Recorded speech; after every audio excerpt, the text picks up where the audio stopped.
That is an insight into some of the chaos that unfolded in Washington, D.C. Pro-Palestine activists clashed with police on Wednesday night as they demanded a ceasefire in Gaza. This is what police were up against.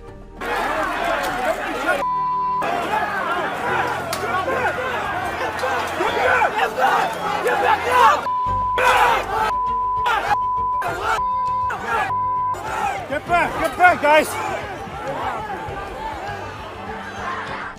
This is what one of the protesters had to say to the camera as the demonstration escalated. We're outside the DNC, we're outside the Democratic Party headquarters because this party claims to be on the side of life and peace and equality, and we're saying that we want them to live up to their values and oppose this horrific war and call for a ceasefire now, and we're being responded to by the police shoving anti-war activists down the stairs, shoving peaceful protesters back with their bikes, and because our party that 80% of us want a ceasefire, would rather beat up protesters. Hold on, should we continue? One second.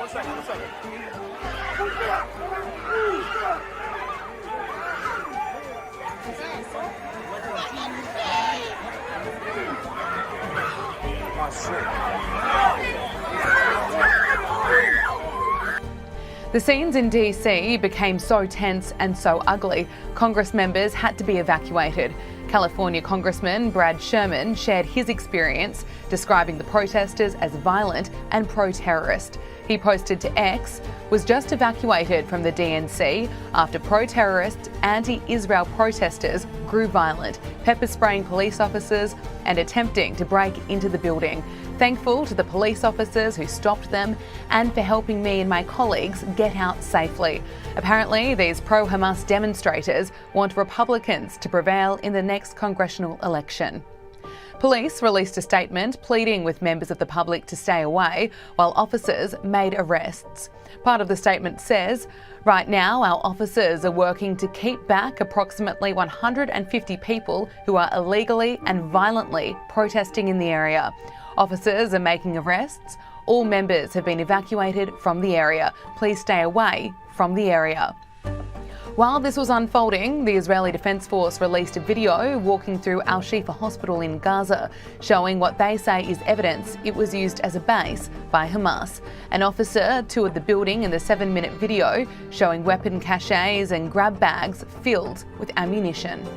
The contents of the bag are full military kit for one Hamas terrorist: a live grenade, ammunition, fighting vest with insignia, boots and of course uniforms, and last but not least, standard AK-47. Inside the hospital, hidden in a secluded area, take a look at this door here.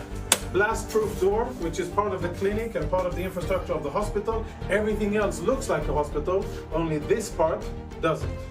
Let's have a look at what we found inside the very same cabinet that houses medical equipment. You can see all kinds of standard military medical stuff. We found another go-to bag, this bag here. And again, we opened it up in order to make sure that it's safe to touch and show.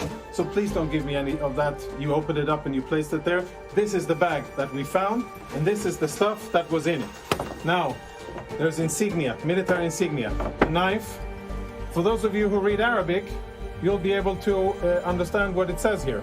But it's Hamas, the military wing, Kataib al-Qassam, of course a vest with equipment, and as always an AK-47, standard gear, grab and go, which they thought would be a good place to store inside a hospital.